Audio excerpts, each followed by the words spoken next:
বোধহয় দেলোয়ার হোসেন সাইদির একটা বক্তৃতায় শুনেছিলাম ক্যাসেটে,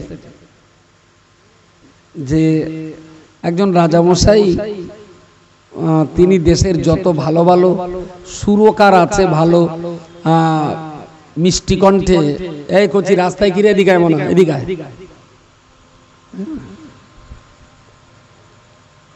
আচ্ছা আমি ওদের ডাকছি, ওরা পিছকে যাচ্ছে, লক্ষণটা কি মনে হয়?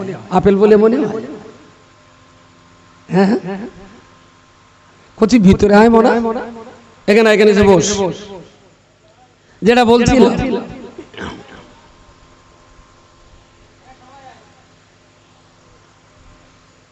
কি বলছিলাম যেন, ও এখন তাদের সবাইকে উনি রাজ দরবারে ডেকেছে, ডেকে বলেছে তোমরা আমার গান শোনাও।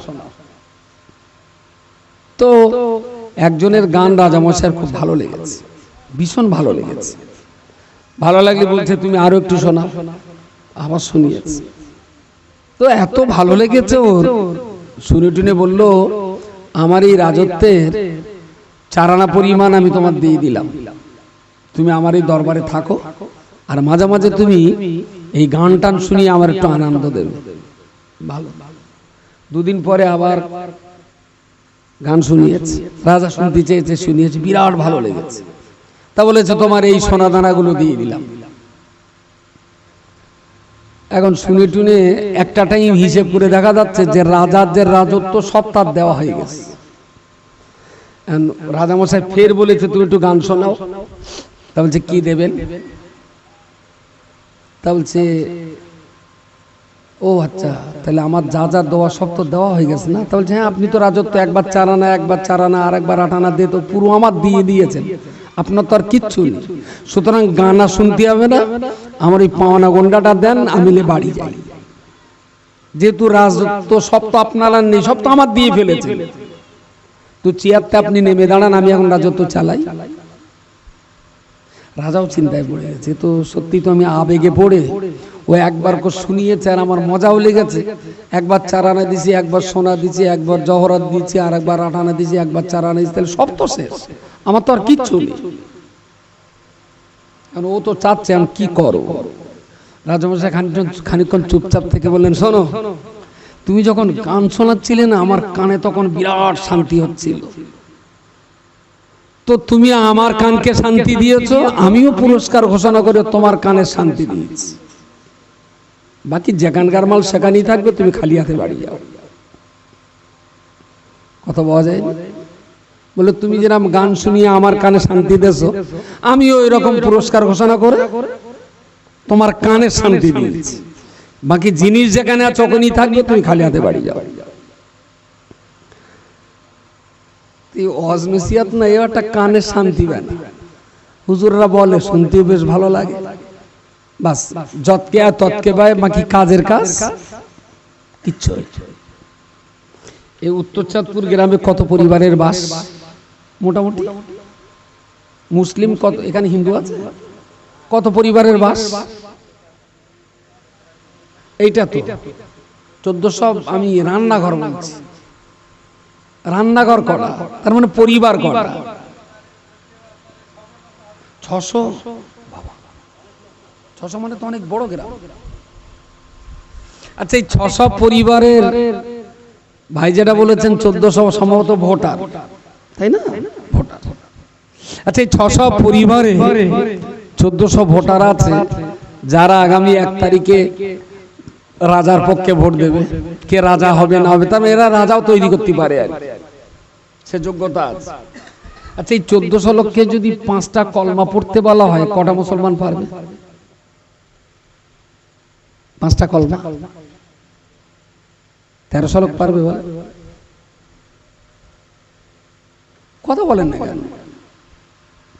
1400 মানুষ যাদের যোগ্যতা আছে ভারতবর্ষে ভোট দিয়ে প্রধানমন্ত্রী নির্বাচন করা, তাদের কি যোগ্যতা আছে 5টা কলমা পড়বার? কটা লোক পড়তে পারে 5টা কলমা? 100-র ভিতরে কজন পারবে? 50 জন সব আছে। 500 লোক কলমা পড়তে পারবে আশা করা যায়। তাহলে প্রথম, দ্বিতীয়, তৃতীয়, চতুর্থ, পঞ্চম, ষষ্ঠ, সপ্তম এই 7টা কলমা হলো ইমানের ভিত। এই 7টা কলমা যারা পড়তে পারে, বুঝতে পারে, মুখস্থ আছে, তাদেরকে বলা হবে মুমিন, ইমানদার।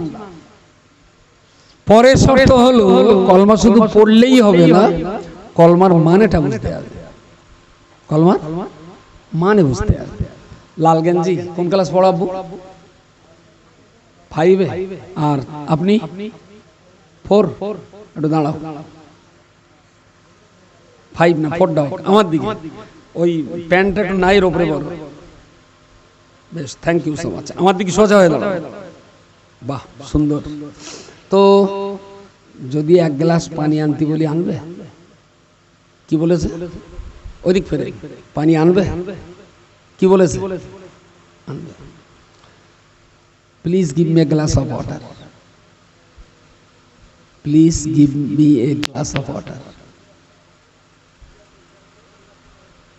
কাজ করছে ও? কাজ করছে না। আবু বস। আচ্ছা, ওর ইচ্ছা ছিল না কাজটা করা? বলেছিল না পানি আনবো, আনিনি কেন? হ্যাঁ, ভাষাটা বুঝতে পারেন। তাহলে 5টা কলমা শুধু পড়লেই হবে না, 5টা কলমার মানেও বুঝতে হবে। ও বলেছিল পানি আনবো, কিন্তু ইংরেজিতে বলার কারণে ভাষা বুঝতে পারিনি, যার জন্য পানি আনতে যাইনি। আপনার ইচ্ছা আছে, আল্লাহর কথা আপনি মেনে চলবেন, কিন্তু কলমার মানে বোঝার না বুঝতে পারার কারণেই আপনি আল্লাহর কথা মানতে পাচ্ছেন না। যারা কলমা পড়তে পারে কিন্তু মানে জানে না, ও যেরকম ইমানদার, তারা ওই রকম ইমানদার। ও আমার কথা শুনেছে, শেষ পর্যন্ত শুনেছে আমার কথা। কেন শুনেনি? বুঝতে পারিনি বলে। তাহলে কলমাও যারা বুঝতে পারে না, তারাও কিন্তু আল্লাহর অবাধ্য। ইচ্ছা ছিল আল্লাহকে মেনে চলার, কিন্তু কলমার মানে না বোঝার কারণেই তারা কিন্তু আল্লাহকে মেনে চলতে পারবে না। এইবারে বলেন, 500 লোকের ভিতরে কলমা 7টার মানে জানে করালো? মোটামুটি 50 জন লোক। যদি 1400 লোকের ভিতরে এই গ্রামে 50টা মানুষ 7টা কলমা পড়তে পারবে, 7টা কলমা পড়তে পারবে, আর 7টা কলমার মানে বলতে পারবে, তাই না? 1400-র ভিতরে এমন 50 জন মানুষ আছে যারা 7টা কলমা পড়তে পারবে, 7টা কলমার মানেও বলতে পারবে। তাহলে 1400-র ভিতরে 50 জন পারবে, তার মানে 14 দুগুণে 28। প্রতি 28 জনের ভিতরে একজন করে লোক, প্রতি 28 জনের ভিতরে একটা করে লোক 7টা কলমার পড়তে পারবে, 7টা কলমার মানেও বলতে পারবে। তাহলে এখানে এখন লোক সংখ্যা এখন 28টা হয়নি, 2, 4, 6, 8, 10, 12, 14, 16, 18, 19, 20টার মতো। এর ভিতরে কি একটা লোক আছে যে 7টা কলমা মুখস্থ পড়বে মানে সহ?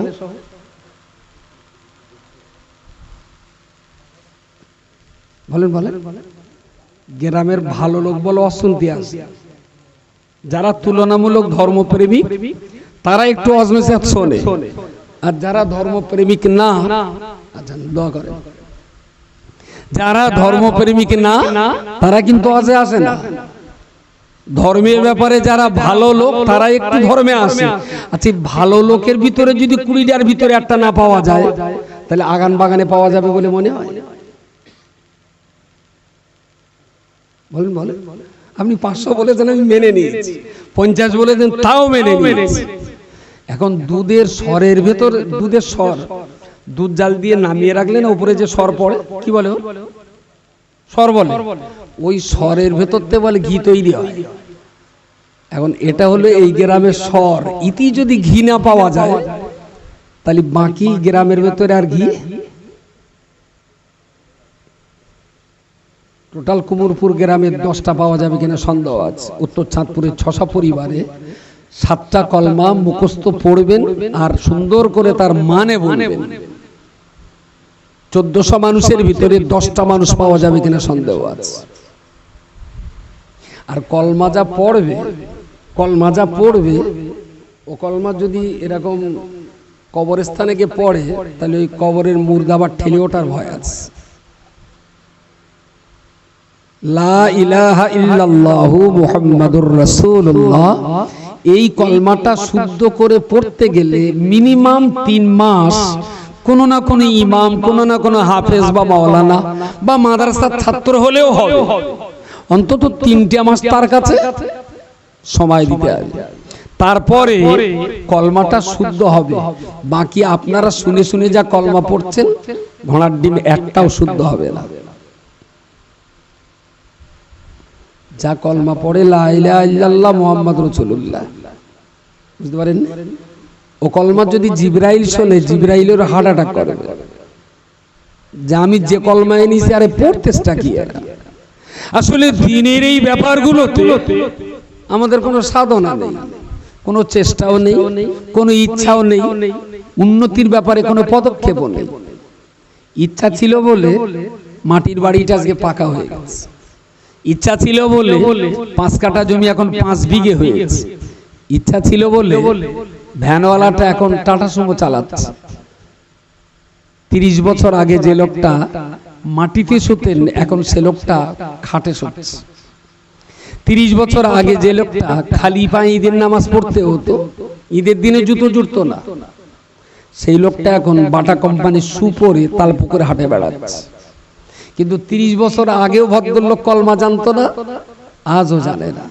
তাহলে ইসলামের উন্নতি কি হয়েছে একটু বলবেন?